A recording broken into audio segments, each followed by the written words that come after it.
So yeah, that happened. I was just out casually flying my DJI FPV drone and capturing what I thought to be some pretty dope footage. Also, this was my first time attempting to dive any kind of mountain, so I was really stoked. The conditions were perfect, it was near sunset, the sky and the lighting looked amazing, and I was ready to capture these dives. I did everything I could in my power to make sure that I was set up for a successful flight with my DJI FPV drone. I made sure that I had a really strong connection. I made sure that my RTH was set up properly in case that I needed to return to home automatically for whatever emergency, and I made sure that all 3 of my batteries were fully charged. So we got started, and initially there were no issues. It was just another day at the FPV park. I actually dove the mountain twice, and yeah, they weren't perfect dives and I was a little bit nervous, but hey, it was my first time diving a mountain and I thought they went okay. So I started to gain some confidence. But at this point, my battery was down to about 40%. And because I had my GoPro strapped onto my DJI FPV drone, I didn't want to risk anything because I know the battery goes down a little bit quicker. So at 40%, I decided to bring the drone back and swap the batteries. And this is where everything went wrong. As I started to come back closer to me, as soon as I got sort of in my vicinity within 100 to 200 meters, the DJI FPV drone immediately hit its emergency brake automatically for some unknown reason. And in this instance, it took me out from manual mode, which I was flying in, back into normal mode. And following this emergency brake, the only stick that would actually receive my inputs was the left stick. So I was able to rotate 360 degrees in place, and I was able to gain and lower my altitude, but I couldn't switch modes, I couldn't move forwards, I couldn't move backwards. So essentially, my drone was stuck in that vertical column area where it was, and it was not gonna go anywhere else from there. Now at this point, I did what any other sane drone pilot would do. I started running like a madman trying to catch my drone before it came down to the ground. But like I said, I was still about 100 to 200 meters away. And the further I ran and the closer that I got to what I thought would be an area where I could catch the drone, I realized that it was actually going to land into the side of the mountain, which had no road or path access. So unfortunately, I had to watch from a distance as my DJI FPV drone descended into the side of the mountain, and it hovered in place trying to look for a safe place to land, which it wasn't obviously able to find. And eventually it just continued to hover there until it lost battery, and I saw it drop out of the sky into the ground, disappearing over the horizon onto the side of the mountain. Now, I was on a time crunch for what I thought was going to be a beautiful sunset, and it was.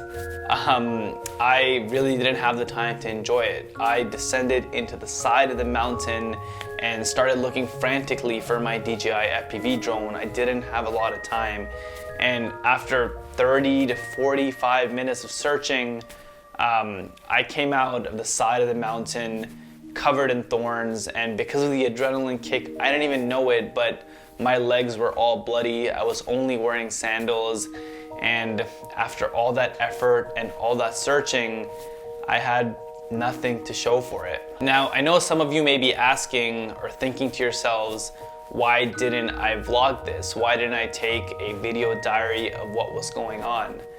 And listen, when you have a DJI FPV drone strapped with a GoPro on it, that's more than $2,000 Canadian that just fell out of the sky. And in that instance, my initial thought wasn't to, hey, let me record what's going on around me so I can make a video about it later. My main concern was, am I gonna get this drone back, or am I gonna be out just a ton of money and gonna have to replace a bunch of gear that's really important to me? So as nighttime approached, I returned to my hotel, defeated and feeling down at the monumental assets that I had just lost. But suddenly I remembered that there was a way to locate your drone, and for a moment there was hope. But unfortunately that hope was dashed as soon as it came, because I remembered that in order to find the exact coordinates of your DJI FPV drone and where it was last seen, you need a USB-C to Lightning cable to connect your iPhone to your DJI FPV goggles. And well, my particular cable was all the way back home in Canada, and I was stuck in Cape Town in South Africa, and this cable was impossible to find, especially on a national holiday weekend where everything was closed. As a last ditch effort, I ended up on some DJI subreddit, and I remembered that the goggles automatically record the last 20 seconds of your flight, even if you don't have a micro SD card in your goggles.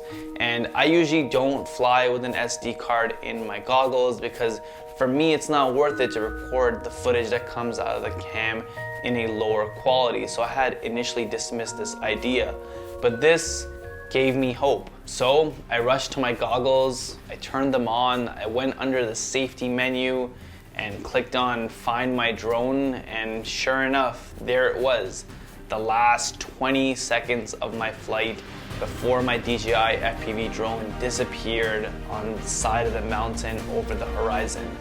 And this video gave me a lot to study, and I felt like there was potentially hope. There was a chance that I could actually find my drone.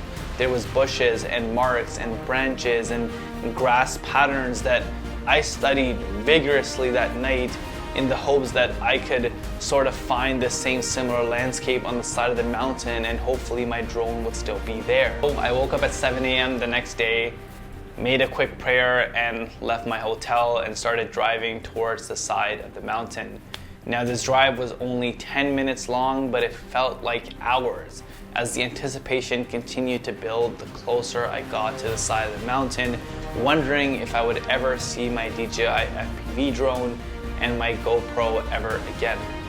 Luckily, with the footage from the goggles, I actually found my drone in 10 minutes. So yeah, I was pretty happy, and finding this guy without the footage from the goggles would have literally been impossible. And while I'm really happy that I got my DJI FPV drone back, I've ultimately lost faith in the DJI FPV drone and all of its features that I relied on and that I actually favored it for instead of flying something like my Nazgul Evoke. And the GPS and the return to home and all the automatic safety settings are ultimately what let me down. So in the future when I travel, I don't know if this is the drone that I'll be taking and risking losing all that money. It just makes more sense to be safe and take a manual FPV drone that I feel like I have total control over. But I have contacted DJI, I've explained the problem to them, and I guess for now, we just wait and see.